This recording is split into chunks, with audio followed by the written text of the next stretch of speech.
Hello guys, welcome to my YouTube channel. मेरा नाम निधि है और आज हम डिस्कस करने वाले हैं नर्सिंग प्रोसेस के बारे में। इसके अंदर हम कंप्लीट डिटेल्ड एक्सप्लेनेशन पढ़ेंगे नर्सिंग प्रोसेस के बारे में कि नर्सिंग प्रोसेस क्या होती है और इसके कितने स्टेप्स होते हैं। तो सबसे पहले हम नर्सिंग प्रोसेस की डेफिनेशन देखेंगे। तो the nursing process is a systematic, scientific and patient centred method used by nurse to plan, provide and evaluate the nursing care। यानी कि जो नर्सिंग प्रोसेस है वो एक तरीके की सिस्टमैटिक, साइंटिफिक और पेशेंट सेंटर्ड मेथड है जो कि नर्सेज यूज़ करती हैं प्लान करने के लिए, प्रोवाइड करने के लिए और इवेलुएट करने के लिए कि हम कैसी केयर या किस तरीके की केयर हमें अपने पेशेंट को प्रोवाइड करनी है। It helps nurse identify patient problem. इसमें ये जो नर्सिंग प्रोसेस है ये हेल्प करती है नर्सेस की आइडेंटिफाई करने में, पेशेंट की प्रॉब्लम को डिलीवर करने में, पेशेंट को अप्रोसिएट केयर जो जिस केयर की उसको ज़रूरत है जिससे उसकी हेल्थ स्टेटस इम्प्रूव हो सकता है और हेल्थ भी इम्प्रूव होकर उसका आउटकम बढ़ सकता है। The nursing process consist of 5 inter related steps. तो जो हमारी नर्सिंग प्रोसेस है उसमें इंटर रिलेटेड 5 स्टेप्स होते हैं जो कॉमनली हम लोग ADPIE के तहत याद करते हैं। यानी ये एक तरीके की ट्रिक है इनको याद करने की। एडपाई, ठीक है, ADPI। तो ए से हो गया असेसमेंट, डी से हो गया नर्सिंग डायग्नोसिस, पी से हो गया प्लानिंग, आई से हो गया इम्प्लीमेंटेशन और ई से हो गया इवैल्यूएशन। तो हम लोग नर्सिंग प्रोसेस का फर्स्ट स्टेप के बारे में पढ़ेंगे। सबसे पहले कि असेसमेंट क्या होता है। तो assessment is the first and most important steps of the nursing process. तो जो असेसमेंट है वो पहला और सबसे इम्पॉर्टेंट स्टेप है नर्सिंग प्रोसेस का, जिसमें किसका काम, इस स्टेप में हम लोग क्या करते हैं, कलेक्ट करते हैं पेशेंट के रिगार्डिंग कॉम्प्रिहेंसिव इंफॉर्मेशन, पेशेंट की हेल्थ स्टेटस के रिगार्डिंग। यानी कि पेशेंट की स्टेटस, हेल्थ स्टेटस कैसा है, नॉर्मल है या उसकी कौन सी बीमारी है, क्या सिम्टम्स शो हो रहे हैं। तो इसके अंदर हम लोग दो तरीके का डाटा कलेक्ट करते हैं, एक सब्जेक्टिव डाटा, एक ऑब्जेक्टिव डाटा। ये डाटा सब्जेक्टिव डाटा जो होता है इसमें हम लोग को जो पेशेंट अपने सिम्टम्स या पेशेंट से जो हमें इंफॉर्मेशन मिलती हैं वो सारी डाटा हमें सब्जेक्टिव डाटा के अंदर आ जाते हैं। पेशेंट जैसे बताता है कि मुझे डिजीनेस हो रहा है, एंजाइटी हो रहा है, नोज़िया हो रहा है, पेन हो रहा है, तो ये सारी चीज़ें हमारा सब्जेक्टिव डाटा के अंदर आ जाएगा, यानी ऐसी इंफॉर्मेशन जो पेशेंट देता है। और ऑब्जेक्टिव डाटा वो इन्फॉर्मेशन है जो हम खुद से पता लगाते हैं ऑब्ज़र्व करके, यानी एक ऐसी इन्फॉर्मेशन जिसे नर्सेस खुद ऑब्ज़र्व करके मेज़र करती हैं, जैसे कि vital sign, wound condition, laboratory सब रिजल्ट्स। यानी वाइटल साइन में आपका हो गया टेम्परेचर कितना है पेशेंट का, और रिस्पायरेशन रेट कितनी है, पल्स रेट कितनी है, और उसका मतलब ब्लड प्रेशर कितना है, वुंड की कंडीशन क्या है, वुंड नॉर्मल है कि माइनर वुंड है कि सीवियर वुंड है, लेबोरेटरी टेस्ट क्या है, ये सारी चीज़ें हम लोग नर्सेस पता करती हैं ऑब्जेक्टिव डाटा के अंदर। सोर्स ऑफ डाटा क्या क्या है, हम लोग डाटा मतलब कहाँ से डाटा, किस चीज़ का डाटा कलेक्ट करते हैं। तो हम लोग पेशेंट और पेशेंट की फैमिली का data. Next physical examination. Physical examination के हम लोग मेथड्स मैंने पहले भी एक्सप्लेन कर रखे हैं अदर वीडियोस में। तो हम लोग इसमें इंस्पेक्शन करेंगे, पाल्पेशन करेंगे, परकशन करेंगे और स्कल्टेशन करेंगे। नेक्स्ट हम लोग मेडिकल रिकॉर्ड्स का डाटा और डायग्नोस्टिक रिपोर्ट्स को हम लोग सोर्स मानते हैं डाटा कलेक्शन का। इसका मेन पर्पस क्या होता है असेसमेंट का, हम लोग टू अंडरस्टैंड द पेशेंट, ये एक तरीके की पेशेंट की फिजिकल, साइकोलॉजिकल, सोशल और स्पिरिचुअल नीड्स का को पता करने में हेल्प करती है और आइडेंटिफाई करने में करती है एक्चुअल और पोटेंशियल हेल्थ प्रॉब्लम क्या है पेशेंट की। क्लियर है। नेक्स्ट हमारा सेकंड स्टेप है नर्सिंग डायग्नोसिस। नर्सिंग डायग्नोसिस क्या होता है, तो nursing diagnosis is a clinical judgement about the patient response to health condition और लाइफ प्रोसेस। यानी जो नर्सिंग डायग्नोसिस है वो एक तरीके की क्लिनिकल जजमेंट है जिसमें हम चेक करते हैं कि पेशेंट की हेल्थ कंडीशंस का क्या रिस्पॉन्स है, यानी उसको क्या हुआ है। ये सारी चीज़ें हम लोग नर्सिंग डायग्नोसिस के हिसाब में सॉरी नर्सिंग डायग्नोसिस बनाती हैं। इसके अंदर बहुत सारे कंपोनेंट्स आ जाते हैं, जैसे पेशेंट की प्रॉब्लम, कि पेशेंट को कौन सी हेल्थ इशू है ये, या कौन सी प्रॉब्लम जनरेट है उसकी बॉडी में, उसकी इटियोलॉजी यानी किस कारणवश है। तो हम लोग उसमें जो इशू है, जो हेल्थ इशू है, वो किसकी वजह से कॉज हो रहा है, ये हम लोग देखते हैं। उसके साइन एंड सिम्टम की उसको क्या क्या लक्षण दिख रहे हैं। तो हमारे 3 कंपोनेंट्स होते हैं नर्सिंग डायग्नोसिस के अंदर, प्रॉब्लम, एटियोलॉजी और साइन एंड सिम्टम्स। जैसे कि हम एग्जांपल देखें कि impaired skin integrity related to prolonged mobility as evidenced by pressure ulcer और sacral area, यानी कि अगर इम्पेयर्ड स्किन है जो कि लंबे समय से, यानी सैक्रल एरिया में ऐसे लंबे समय से जिसको मूव नहीं कराया गया, वो एक ही जैसे लेटा हुआ, जिसके कारण उस जगह पे प्रेशर अल्सर्स क्रिएट हो गए हैं, तो ये आपकी डिसीज हो गई प्रेशर अल्सर्स। ये आपका कॉज हो गया क्योंकि इमोबिलिटी और किस जगह पे हुआ, ये सैक्रल एरिया पे। ठीक है। Next type of nursing diagnosis, there are 4 types of nursing diagnosis. सबसे पहले हम लोग एक्चुअल डायग्नोसिस पढ़ेंगे। इसमें हम वैसी प्रॉब्लम्स पढ़ते हैं जिसमें अभी प्रेजेंट है, प्रेजेंट में जो प्रॉब्लम्स एराइज हो रही हैं, वो हम लोग नर्सिंग डायग्नोसिस का पहला टाइप है, इसको हम एक्चुअल डायग्नोसिस के अंदर पढ़ते हैं। नेक्स्ट है रिस्क डायग्नोसिस। रिस्क डायग्नोसिस का मतलब कॉज डायग्नोसिस, यानी किसकी वजह से ये किसकी वजह से ये डिसीज, ये प्रॉब्लम्स कॉज हो रही हैं, यानी कि पोटेंशियल प्रॉब्लम, यानी ऐसी प्रॉब्लम्स जिसकी जिसकी वजह से हमें डिसीज कॉज हो रही है, वो हम लोग रिस्क डायग्नोसिस के अंदर रखते हैं।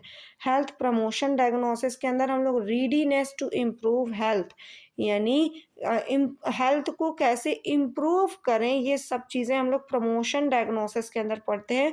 सिंड्रोम डायग्नोसिस में, यानी कि एक बहुत सारी ग्रुप ऑफ रिलेटेड डायग्नोसिस, यानी जब बहुत सारी डायग्नोसिस हम लोग करवाते हैं तो हमारा चीज़ों की डायग्नोसिस करवाते हैं, तब वो सिंड्रोम डायग्नोसिस के अंदर आ जाता है। इसका मेन पर्पस होता है to identify the patient need, ये पेशेंट की नीड्स को आइडेंटिफाई करता है कि नर्सेस कैसे मैनेज करेंगी जिस पेशेंट जो इस प्रॉब्लम को जिससे पेशेंट जूझ रहा है। ये गाइड करता है प्लानिंग करने में नर्सिंग केयर के लिए। ठीक है। नेक्स्ट हमारा स्टेप्स है प्लानिंग। तो प्लानिंग के अंदर क्या होता है कि प्लानिंग के अंदर जो नर्सेज जो होती हैं वो गोल्स को सेट करती हैं और डिसाइड करती हैं कि हमें पेशेंट को कौन सी केयर प्रोवाइड करनी है, कौन सा नर्सिंग इंटरवेंशन अप्लाई करना है जिससे कि पेशेंट अपनी हेल्थ को रिगेन कर सके। इसके अंदर पेशेंट नर्सेस कई स्टेप्स फॉलो करते हैं। There are 3 steps mainly follow होते हैं, जिसमें से आपका पहला स्टेप्स है प्रियोरिटीज़ नर्सिंग डायग्नोसिस। सबसे पहले हम लोग जो नर्सेज होती हैं वो प्रायोरिटीज़ देती हैं नर्सिंग डायग्नोसिस को, जिसमें वो लोग लाइफ थ्रेटनिंग प्रॉब्लम को फर्स्टली ट्रीट करने की कोशिश करती हैं। यूज़ मार्सलो हायर्स की थ्योरी, या उसके जो मार्सलो हायर्स साइंटिस्ट हैं, उन्होंने जो नीड्स ह्यूमन नीड्स के ऊपर जो अपनी थ्योरी दी हुई थी, उसको यूज़ करके सबसे पहले नर्सेस जो होती हैं वो लाइफ थ्रेटनिंग प्रॉब्लम पे को ज़्यादा प्रायोरिटीज़ देती हैं। नेक्स्ट उसके रिगार्डिंग जो नर्सेज होती हैं वो गोल्स को सेट करती हैं फॉर, और उससे रिलेटेड वो देखती हैं कि क्या उनको मतलब मिल रहा है, जो गोल उनका था वो मिल रहा है या नहीं मिल रहा है।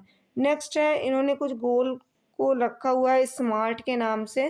तो सबसे पहले S for specific, M for measurable, A for मतलब अचीवेबल, आर फॉर मतलब होता है कि वो कितना मतलब रूटीन क्या है, और टी फॉर टाइम। ठीक है, कितन उसको कैसे ट्रीट करना है। थर्ड पॉइंट है हमारा सिलेक्ट नर्सिंग इंटरवेंशंस। हम लोग प्रॉपर अच्छे अच्छे नर्सिंग इंटरवेंशंस को सिलेक्ट करते हैं, जिसमें हम लोग इंडिपेंडेंट, जिसमें से हमारी नर्सिंग जो होती है वो इनिशिएटेड होती हैं। नेक्स्ट है हमारा डिपेंडेंट, जिसमें हम लोग के डॉक्टर के ऑर्डर की ज़रूरत होती है। और कोलाबरेटिव, जिसमें हम लोग पूरी एक हेल्थ टीम का यूज़ करके पेशेंट को प्रॉपरली केयर प्रोवाइड करते हैं।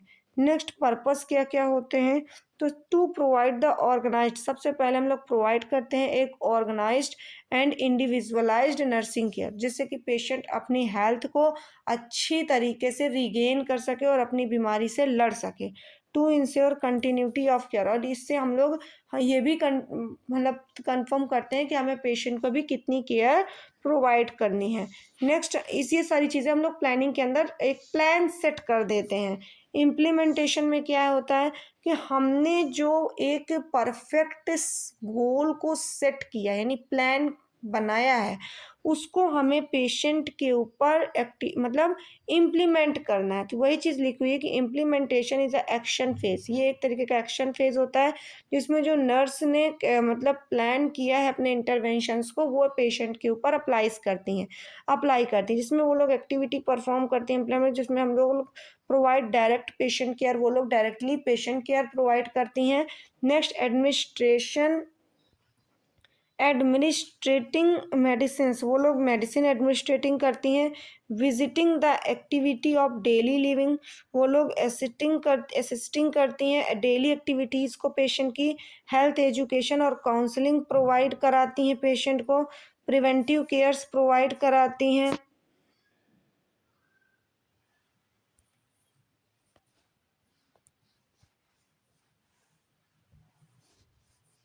सॉरी। नेक्स्ट, नर्सिंग रिस्पॉन्सिबिलिटीज़ क्या क्या होती हैं नर्सेस के रिगार्डिंग, तो वो इंश्योर करते हैं पेशेंट सेफ्टी को। नेक्स्ट, यूज़ करते हैं proper techniques and infection control measures को। Document all nursing actions accurately, वो लोग तैयार करते हैं जो जो वो केयर प्रोवाइड करें। इससे क्या होता है, to meet patient health need, patient जो होता है वो अपनी हेल्थ नीड को प्रॉपरली मीट कर पाता है। और टू अचीव प्लान्ड गोल, और वो लोग जो गोल उनका है उसको वो लोग अचीव कर पाते हैं। इवैल्यूएशन में क्या होता है, इसके अंदर क्या करती है नर्सेज, जितना कुछ उन्होंने प्लानिंग की थी उसको जो उन्होंने पेशेंट के ऊपर इम्प्लीमेंट किया था, उनसे क्या आउटकम आ रहा है, तो वो जो हम आउटकम को देखते नहीं, जो गोल उनको अचीव करना था कि हमें इसकी बीमारी को ख़त्म करना है, वो गोल अचीव हुआ है या नहीं हुआ है, वो हम लोग इस इंटरवेंशन के अंदर देखते हैं। तो वही चीज़ इसमें दिया गया है कि evaluation determine whether the nursing goal have been achieved, यानी कि जो गोल नर्सेज ने बनाया था क्या वो उन्हें अचीव हुआ है या नहीं हुआ है।